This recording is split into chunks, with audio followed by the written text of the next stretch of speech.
Majesté, s'il vous plaît, une petite explication de thèse pour ceux qui sont des profanes. La sunna, la shi'at, qu'est-ce que c'est? Bien, disons que la sunna, c'est le rite orthodoxe musulman, Oui.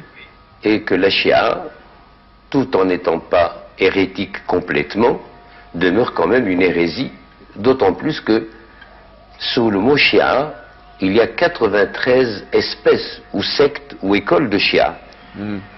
La plus dangereuse, la plus extrémiste, celle qui est la plus loin de la sunna, est justement la shia jafariya, qui est le rite officiel de l'Iran. Et c'est pour cette raison que j'ai pensé que nous avons bien vécu pendant 14 siècles entre sunnites et chiites, et que tout à coup, nous voyons surgir un conflit accompagné d'autres conflits qui s'inscrivent dans un voisinage de déstabilisation. Alors, j'ai proposé à ce qu'une conférence islamique ait lieu, d'abord pour qu'il y ait une explication franche, et deuxièmement pour que nous puissions créer des commissions de réflexion entre sunnites et chiites et revenir au moins au statu quo ante avec un minimum de tolérance. Majesté, dans votre pays, croyez-vous vous-même à une menace des radicaux, des plus radicaux?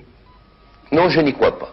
Je n'y crois pas parce que notre religion, ici au Maroc, est très bien défendue, positivement défendue par notre rite malékite, par nos enseignements religieux, et aussi, je le dirais, par nos traditions ancestrales. Mais comment on explique que ce développement du radicalisme musulman dans certains pays? Est-ce que c'est un problème social? Je pense avant tout que c'est un problème d'ignorance. Il ne faut pas oublier que le Coran et les hadiths du prophète sont en arabe. Les musulmans, tous les musulmans du monde ne parlent pas l'arabe. La plupart ne savent même pas ce qu'est l'arabe. Ils ont donc recours à des théologiens ou à des professeurs pour leur expliquer tel ou tel verset du Coran ou tel hadith du prophète. Et de ce fait, de soi-même, s'est créé une sorte de clergé qui détenait la vérité et qui détient toujours le fait de dire la loi ou d'interpréter la loi. Vous parlez pour les Iraniens? Pas seulement pour les Iraniens, pour les Africains, pour les Asiatiques. Bien, Majesté, dernière question sur ce sujet.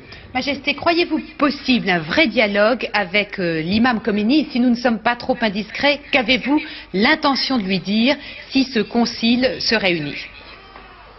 Je ne pense pas personnellement qu'il se